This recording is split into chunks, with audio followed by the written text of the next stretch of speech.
Meu nome é Marcelo, e este é um Natal que eu preferiria esquecer, mas nunca conseguirei.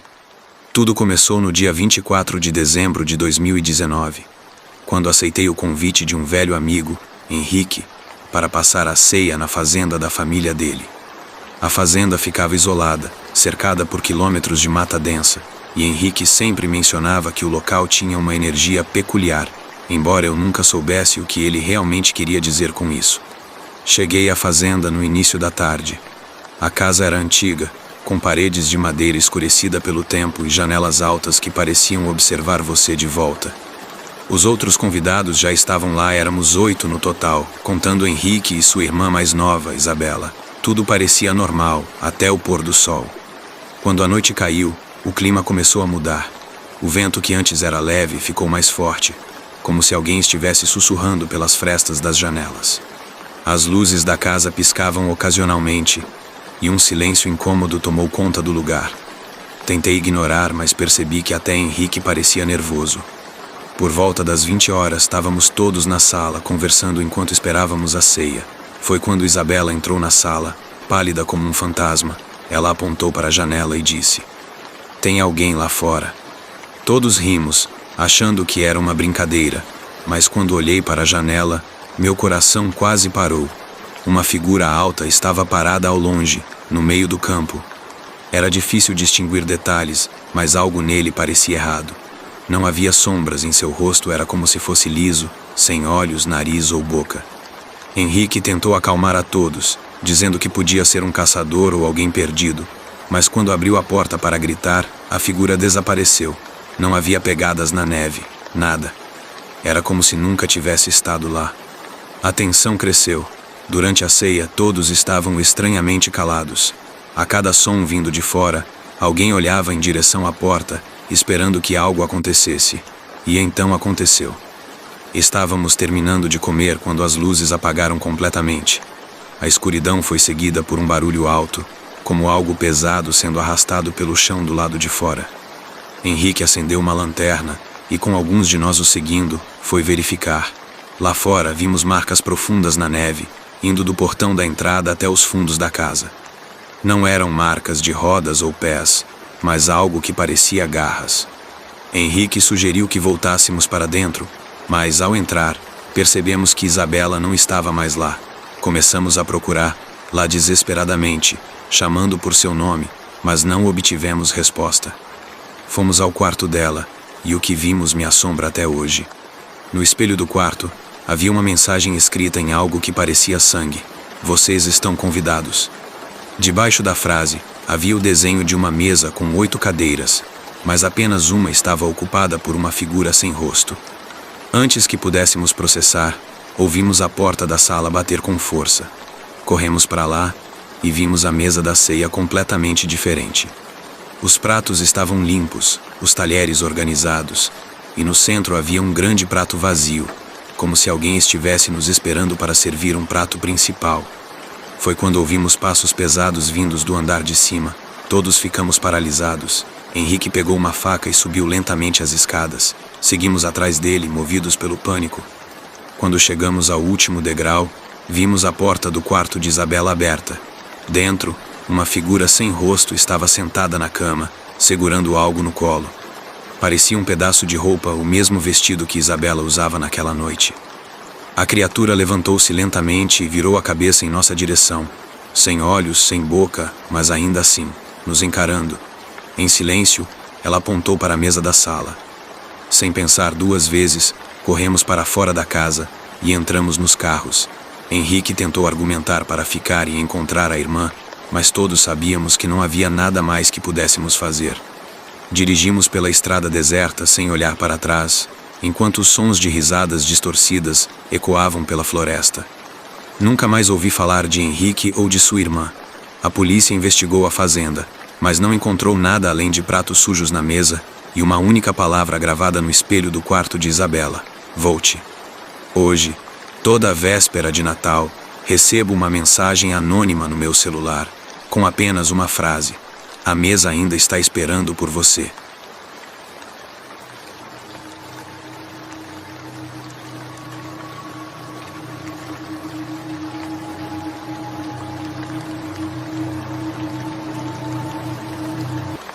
Meu nome é Ana, e sempre amei o Natal. Para mim, era uma época de luz, alegria e calor humano, mas tudo isso mudou em 2017.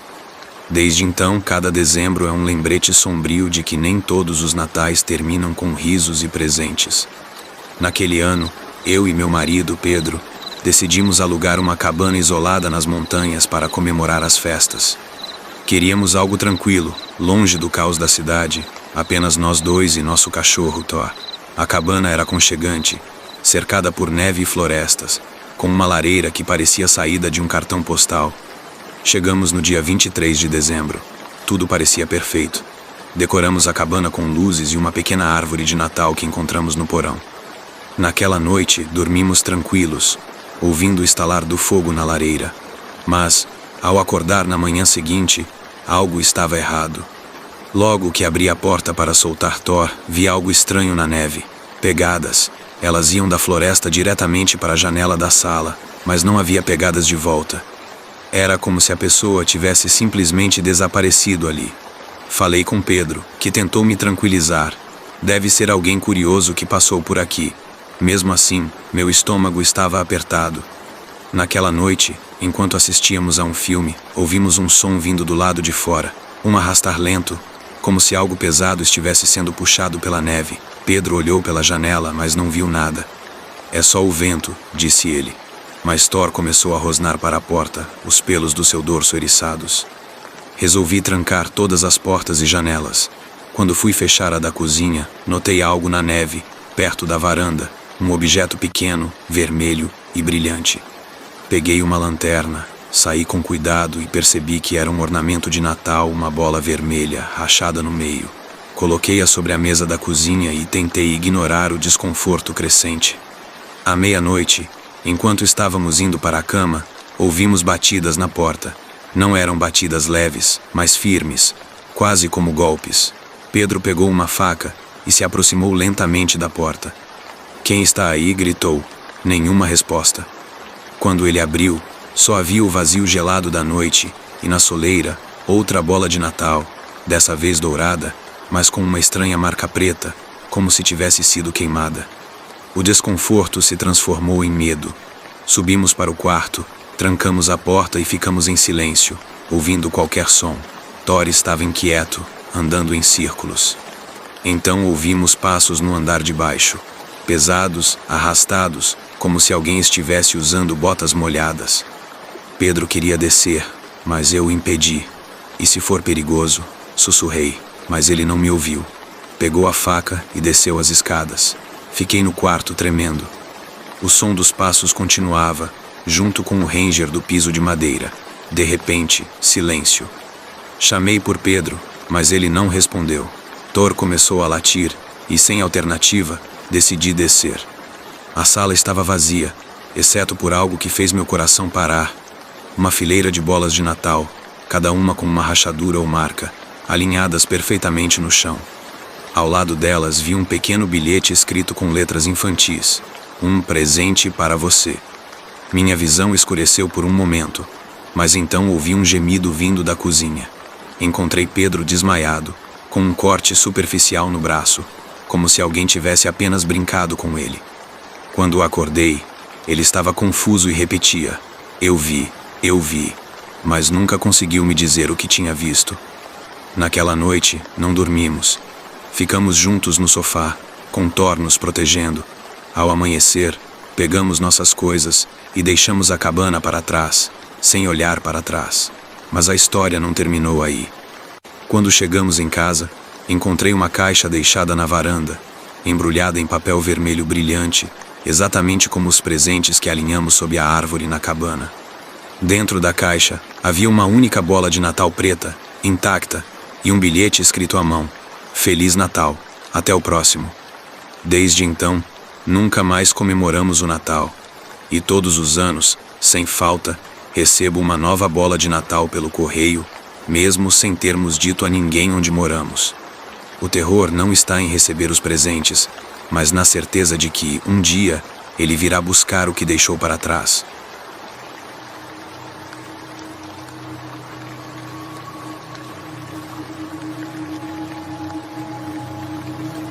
O Natal sempre foi uma data especial na minha família. Lembro-me de como minha mãe enfeitava cada canto da casa, desde a enorme árvore iluminada no canto da sala até os pequenos enfeites de porcelana na lareira.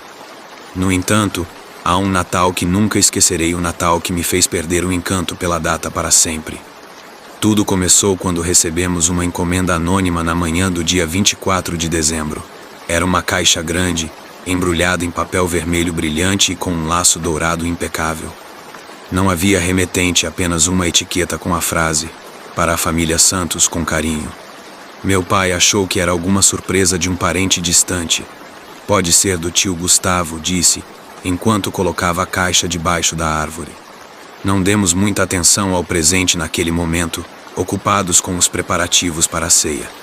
À noite a casa estava cheia de familiares e tudo parecia perfeito.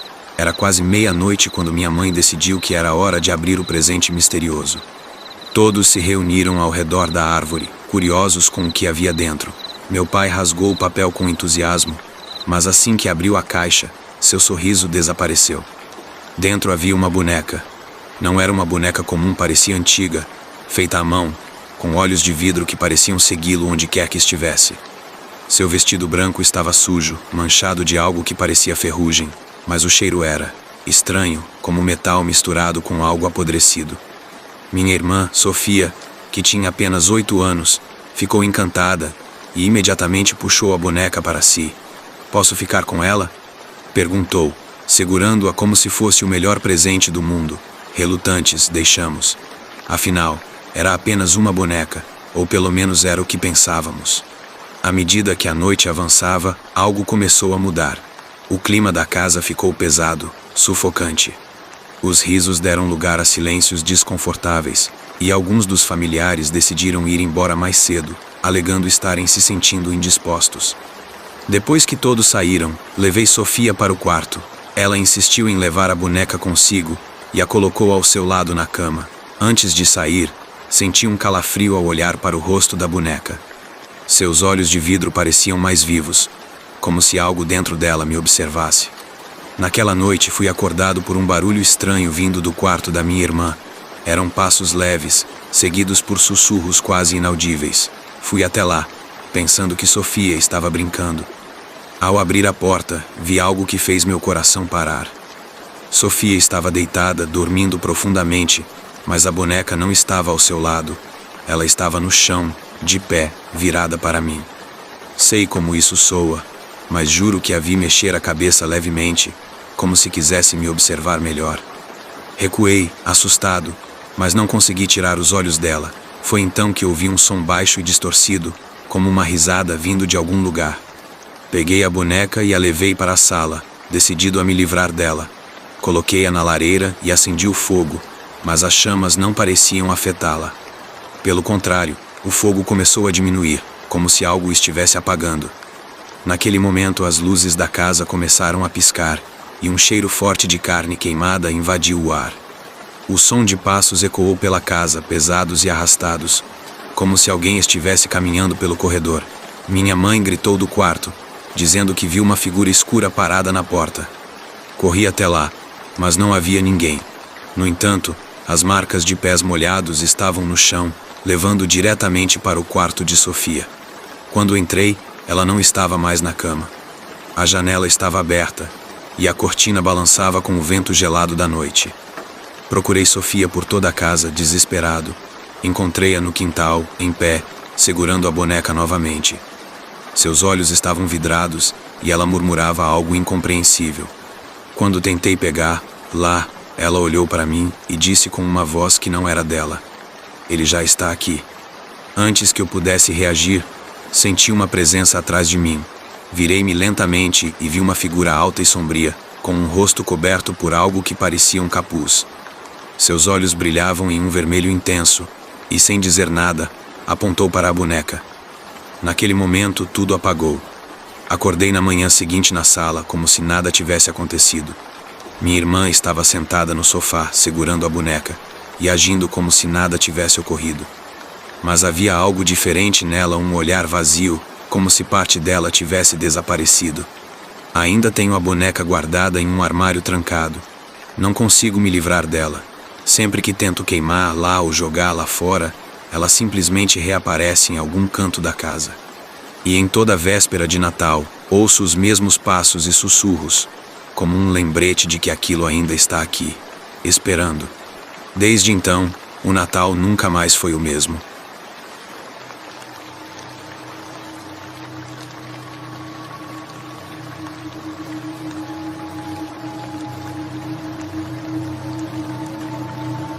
Meu nome é Lucas, e nunca fui alguém que acreditava em lendas ou histórias de terror.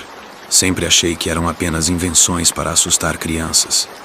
Mas isso foi antes de um Natal há 5 anos, quando algo aconteceu que eu não consigo explicar e que mudou minha visão do mundo para sempre.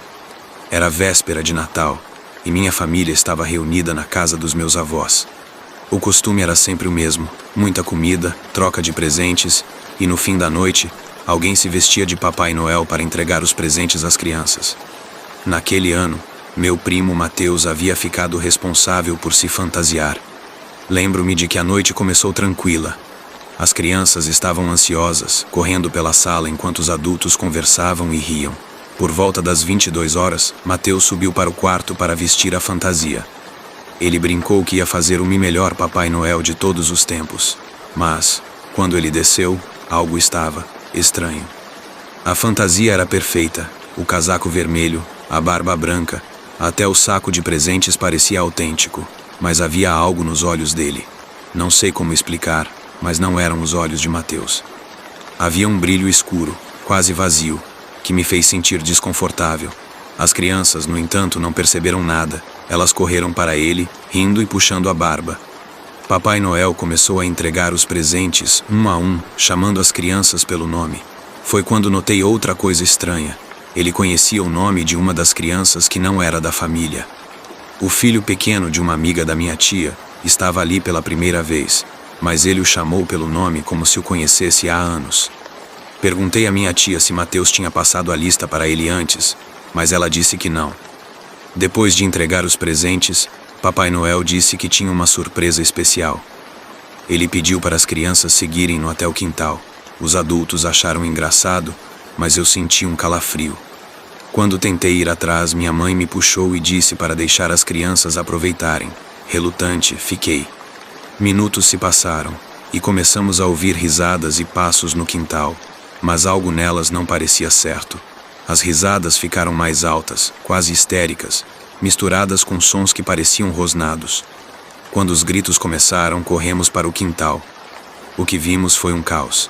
As crianças estavam em um círculo, todas imóveis, olhando fixamente para Papai Noel, que agora estava sem o saco de presentes. Ele segurava algo na mão, mas não conseguíamos ver o que era. Seu rosto estava virado para nós, mas a barba havia caído, revelando uma boca grotescamente larga e cheia de dentes afiados. Seus olhos não eram mais os de Mateus, mas 2 buracos escuros que pareciam sugar toda a luz. Quando ele deu um passo em nossa direção, alguns de nós recuaram instintivamente. Foi então que minha avó gritou o nome de Mateus, e o Papai Noel parou por um momento, inclinando a cabeça como um animal curioso. Aproveitamos a oportunidade para pegar as crianças e levá-las de volta para dentro da casa. Mateus desapareceu naquela noite. A fantasia foi encontrada no fundo do quintal, rasgada e coberta de algo que parecia fuligem. Procuramos por ele durante dias, mas nunca encontramos nenhum sinal. Desde então, em todas as vésperas de Natal, um presente embrulhado em papel vermelho aparece na varanda da casa dos meus avós. Ninguém tem coragem de abri-lo. E todos os anos, uma criança da família tem pesadelos na noite de Natal, sonhando com um homem vestido de Papai Noel, com olhos negros e dentes afiados, sussurrando que ainda não terminou.